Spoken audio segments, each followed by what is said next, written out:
क्या कि हमने 2 मुसलमानों को दिया है ना। आप मुझे बताइए, जवाब दीजिए कि एनडीए ने कितने मुसलमानों को टिकट दिया। मैडम उनका स्टैंड क्लियर है कि उनको मुस्लिम की वोट नहीं चाहिए। प्रश्न ही नहीं बनता है। हनुमान जी ने कर्नाटक में इनको पटकनी दी है ना, राम जी इस बार पूरे देश में देंगे। भारतीय जनता पार्टी शासित राज्यों में महिलाओं का, बेटियों का, बहनों का बलात्कार, अत्याचार सब सार्वजनिक है। कहते हैं ना कि काठ की हांडी बार बार चूल्हे पे चढ़ती नहीं है। जनता भी सुना कि गरीब आदमी के तो सामर्थ्य से बाहर की बात है कि वो मंगलसूत्र भी बनवाए। महीने में उन्होंने 5.5 लाख नौकरियां दे दी। इस तरह से नहीं लगता है कि कहीं ना कहीं मुस्लिम लीडरशिप घर जाएगी और ओवैसी जैसे ताकत को जो है यहाँ फायदा पहुंच जाएगा। दलकर पुनः वर्ण व्यवस्था में मनुस्मृति व्यवस्था को ये कायम करना चाहते हो तो हार और जीत तो लगा रहता है, लेकिन क्या समय तो घूमता रहता है ना।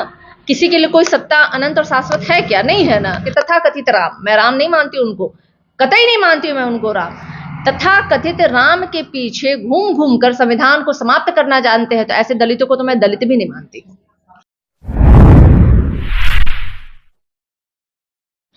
नमस्कार, मैं हूं आपका दोस्त खुर्शीद आलम और आप देखना शुरू कर चुके हैं आपका अपना और प्यारा चैनल सेकुलर जनता।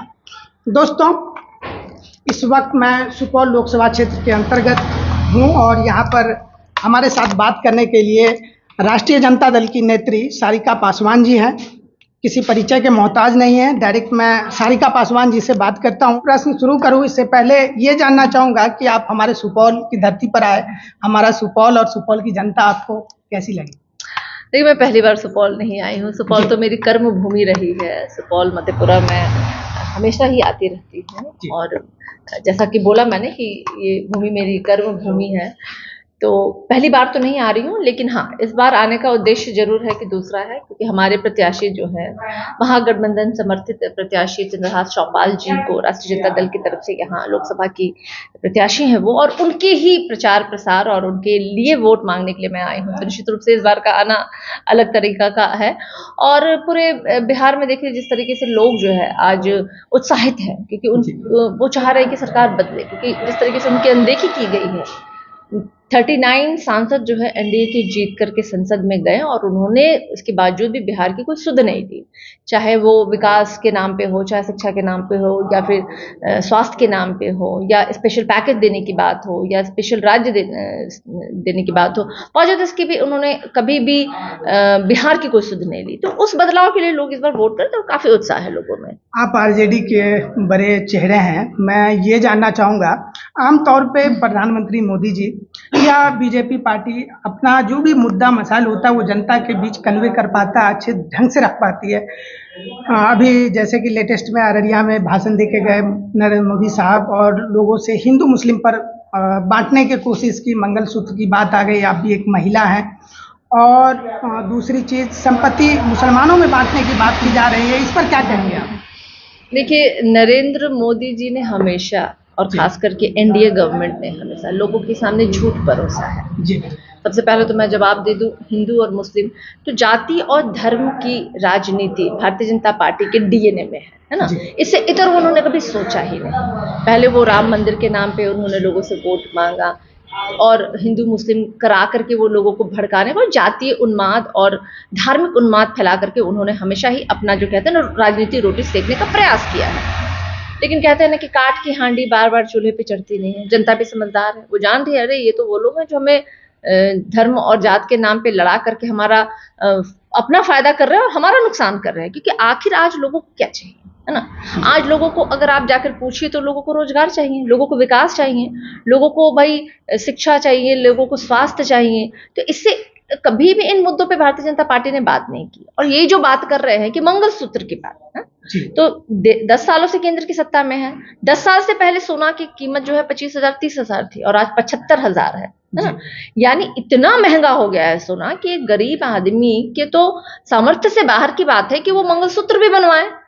तो मंगलसूत्र कौन भाई छीन रहा है, किसका छीन रहा है? अग्निवीर जैसी योजनाएं जो युवाओं को 22 साल में ही रिटायरमेंट दे रही है, अगर उनकी मृत्यु हो जाती है तो कोई सिक्योरिटी नहीं है। तो आप बताइए, वैसे युवक के घर परिवार को तो उनकी पत्नियों को तो आप क्या कर रहे हैं, उनका मंगलसूत्र आप छीन रहे हैं उसके जरिए। तो भारतीय जनता पार्टी का तो मुंह ही नहीं है, एकदम मुंह नहीं है वो। ना राम पे वो बात करे भाई, ना धर्म और जात के नाम पे बात करे, ना महिलाओं की अस्मिता की बात करे, ना महिलाओं के विकास की, स्वतंत्रता की। इन मुद्दों पे तो भारतीय जनता पार्टी का, मैं समझती हूँ, मुंह ही नहीं है।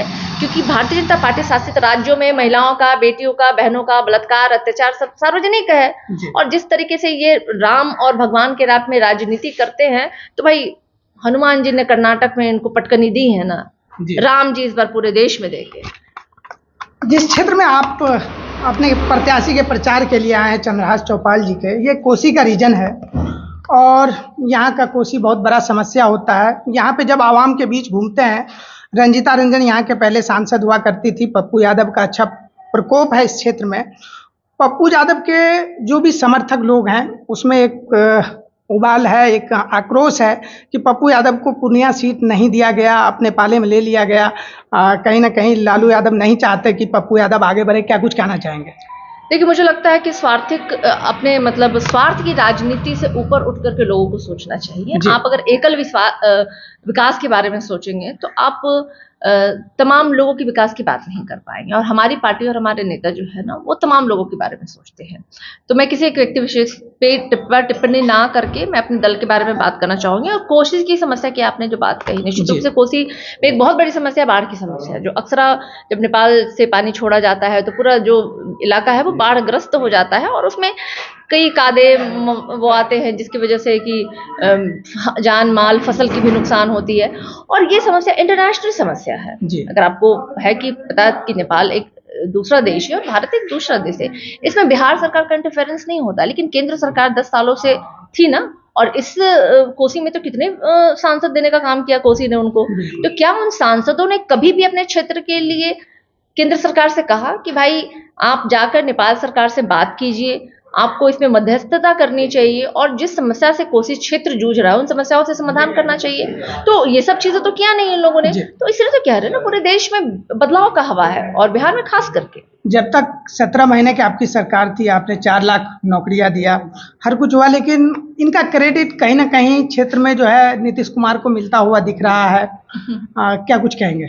बिल्कुल गलत बात है। जन विश्वास रैली में जनता का विश्वास, युवाओं का एक जन सैलाब तेजस्वी जी के साथ जो उमड़ा था, वो रिजल्ट है वो हमारे विपक्षियों के लिए कि आपके झूठ के साथ कोई नहीं खड़ा है। उस युवा सोच के साथ खड़ा है, उन व्यक्ति के साथ खड़ा है जो हमारे तेजस्वी यादव जी ने हमेशा कहा है कि जो हम कहते हैं वो हम करते हैं और करने में हम विश्वास करते हैं। उन्होंने किया भी, उन्होंने किया भी। महज 17 महीने में उन्होंने 5.5 लाख नौकरियां दे दी। तो जनता तो उनके साथ खड़ी है। अगर सर लालू जी की सरकार आती है तो क्राइम रेट बढ़ जाती है, यही मानना है, कहना है, इस पे आप क्या कहना? मतलब कौन कहता है? विपक्षी कह रहे हैं ना। तो भाजपा शासित राज्यों में आप देख लीजिए ना, मतलब जो अपराध एनसीआरबी की रिपोर्ट निकाल के देखे ना, हम तो नहीं कहेंगे, हम तो बातों पे नहीं जाते हैं। एनसीआरबी की रिपोर्ट देख ले ना, दुगना तिगना क्राइम्स में बढ़ोतरी हुई है।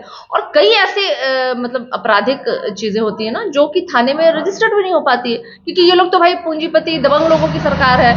ये तो गरीब और गुरबा की हिम्मत भी नहीं है कि जाके एफआईआर दर्ज करा सके। तो कई एफआईआर ऐसे हैं कि वो दर्ज भी नहीं होते। लेकिन जमीनी हकीकत तो यही है कि भारतीय जनता पार्टी शासित और उनके एनडीए की सरकार में सबसे ज्यादा बहुजनों पे अत्याचार होता है। और उन पे अत्याचार जो होते हैं, आपराधिक मामले जो होते हैं, वो थाने में दर्ज भी नहीं हो पाते। बावजूद इसके एनसीआरबी रिपोर्ट में पूरे जो जिलों में बात कर ले आप, तो एनसीआरबी की रिपोर्ट ये साबित करता है कि क्राइम ग्राफ बढ़ा है, घटा नहीं है। तो किस आधार पे इस तरह की बातें कर रहे हैं, मुझे तो समझ में नहीं आता है। आरजेडी का जो है कोर वोट बैंक मुस्लिम समाज माना जाता है। 23 सीट आपकी पार्टी चुनाव लड़ रही है, केवल 2 मुस्लिम उम्मीदवार दिया गया, जिसकी जितनी संख्या भारी उसकी उतनी हिस्सेदारी, केवल 2 सीट दिए हैं। देखिए, सबसे पहले तो हमें अगर लोग ये कह रहे हैं कि किसी एक या 2 दल या जात के हम दल हैं, तो मैं पहले उस बात को खारिज करती हूँ। हमारे नेता ने सार्वजनिक और राजनीतिक मंचों पे ये बात कही है कि हमारी पार्टी जो है A to Z की पार्टी है, यानी माई और बाप की पार्टी है। M और Y का उन्होंने पहले ही कहा है। मुस्लिम और यादव की जो लोग कहा करते हैं तो वो तो हम हैं ही हैं, लेकिन बाप की भी पार्टी है ना, यानी बहुजनों की, आधी आबादी की, अगड़ों की और पुअर यानी गरीबों की पार्टी है ये। लेकिन और सबको सम्मानजनक सीटें मिली। आपको अगर याद होगा तो इसके पहले एमएलसी की भी सीटों का वितरण हुआ, तो वहां भी हमारे अल्पसंख्यक समाज से मौका दिया गया था। तो मुझे लगता है कि ये एक भ्रम है जो लोगों के बीच में फैलाया जा रहा है। जनसंख्या के अनुसार कम से कम 8 सीटें होनी थी, लेकिन आपने 2 सीट दिया, उसमें भी क्या कुछ रिजल्ट के बाद आएगा? इस तरह से नहीं लगता है कि कहीं ना कहीं मुस्लिम लीडरशिप घट जाएगी और ओवैसी जैसे ताकत को जो है यहाँ फायदा पहुंच जाएगा? देखिए, इस तरह के जो बी और डी और सी टाइप की जो दलें हैं ना, उसको जनता जान रही है कि ये बीजेपी के जो है ना ए और बी पार्टी की तरह काम कर रहे हैं।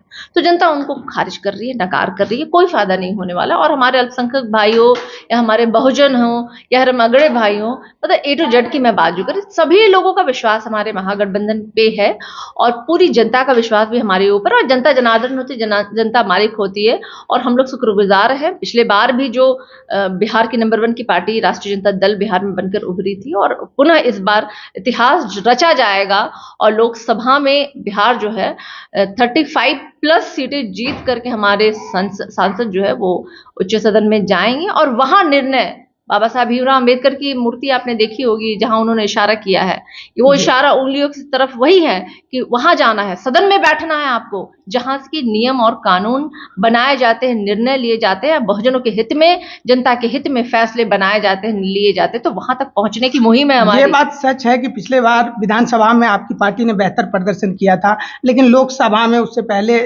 बुरा हाल था। 39 सीट ले गई थी, एक ही सीट कांग्रेस गठबंधन के पास बच गया था। इस बार 400 पार का नारा है। क्या लगता है, ये दावा खोखला है या असरदार साबित हो सकती है? पिछली बार हमारी निश्चित रूप से हमारे पास कोई सीट नहीं था, लेकिन इस बार बोल रही हूं मैं, इतिहास रचा जाएगा और जनता का विश्वास और समर्थन के साथ हम बहुत ही पूर्ण बहुमत से हर सीट में जीतने का हमारा लक्ष्य है। और उम्मीद है कि हम 35, यकीन है 35+ सीटों में हमारी सरकार, हमारी पार्टी जो है वो जीतेगी। और केंद्र की सरकार भाजपा मुक्त भारत अभियान जो मैंने बोला कि 2024 में निश्चित रूप से होकर रहेगा, उसके तहत, क्योंकि जुमलेबाजों से देश को बचाना है ना, देश के लोकतंत्र को बचाना है, देश के संविधान को बचाना है, बाबा साहब भीमराव अंबेडकर के उस संविधान को जिसमें हमको और आपको अधिकार दिए, ताकत दिया, जिससे हमारा देश चलता है, उस व्यवस्था को ये बदलकर पुनः वर्ण व्यवस्था में मनुवादी मनुस्मृति व्यवस्था को ये कायम करना चाहते हो। तो देश की जनता जान रही है कि ये लोग को सरकार में हम आने देंगे तो ये तो देश से संविधान को ही समाप्त कर देंगे। ये पुनः जो अंग्रेजों ने 200 साल की हमें गुलामी की जो जिंदगी दी है ना, उस गुलामी की जिंदगी, ये लोग तो माफी वीर को मानने वाले हैं ना, गोडसे के पुजारी हैं ये लोग, आरएसएस से इनका कानून चलता है, नियम चलता है। तो ऐसे लोगों को निश्चित रूप से देश की जनता है वो केंद्र की सत्ता में दोबारा बैठने नहीं देगी। अभी जो प्रधानमंत्री है माननीय नरेंद्र मोदी जी, इनको, इनके कामकाज को अगर 10 में से नंबर देना हो तो कितने नंबर देंगे? सुनने देंगे। क्या क्या उन्होंने, मतलब महा घोटाला, ये जो इलेक्टोरल बॉन्ड के नाम पे भ्रष्टाचारी को अपने पार्टी में मिलाने के अलावा, महिलाओं पे बलात्कार और हत्याएं करवाने के अलावा कि उन्होंने किया क्या? मैं तो उनको 0 देती हूँ भाई। ऐसी कंपनियों से उन्होंने चंदा लिया करोड़ों रुपए, जो कंपनियां जो है खुद घाटे में चल रही हैं। सारे भ्रष्टाचारियों को इन्होंने अपने दल में मिला दिया, तो किस आधार पे मैं इनको नंबर दूं? मैं तो उनको सुनने देती हूँ। फेल है, फेल। और जनता का ये रिपोर्ट कार्ड है, जनता ने इनके लिए रिपोर्ट कार्ड बनाया है। भाजपा शून्य है, विकास के नाम पे शून्य, जनता के हक में और अधिकार में काम करने के नाम पे शून्य, अस्पतालों में सुविधाएं, शिक्षा के नाम पे इन्होंने कोई एक अंक नहीं प्राप्त किया है इन्होंने, इसलिए फेल है ये। पहली बार जो है इस लोकसभा क्षेत्र में सुपौल के अंदर चंद्रहास चौपाल जी, एक दलित चेहरा को मौका मिला है। क्या लगता है, कहाँ तक जीत देख रहे हैं आप? क्षेत्र में घूम रहे हैं, लोगों से मिल रहे हैं। 110% हमारा दल जो है यहाँ से जीत रहा है। सुपौल लोकसभा हम जीत रहे हैं। कोसी के सारी सीटों पे हमारी बहुत पिछले बार डबल मार्जिन से हार गई थी रंजिता रंजन। अरे भाई, हार और जीत तो लगा रहता है, लेकिन क्या समय तो घूमता रहता है ना।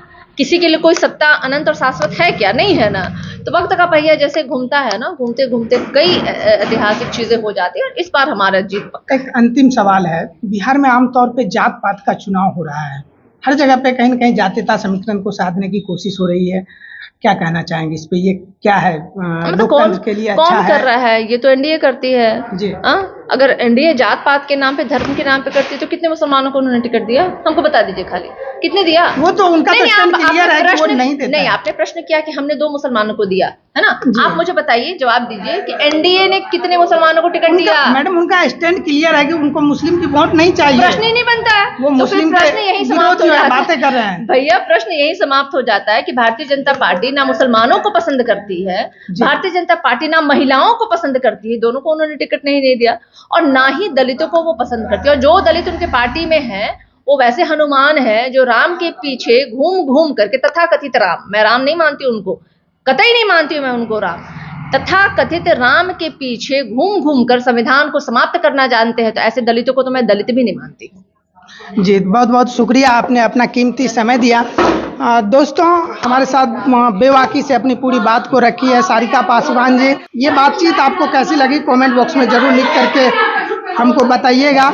अगर यह वीडियो पसंद आया हो तो एक लाइक जरूर दीजिएगा, और अगर आपने अभी तक अपना और प्यारा चैनल सेकुलर जनता को सब्सक्राइब नहीं किया है तो सब्सक्राइब कर घंटी के बटन को जरूर दबा दीजिएगा। मिलते हैं फिर किसी दूसरे शख्सियत के इंटरव्यू के साथ, तब तक के लिए दीजिए हमें इजाजत।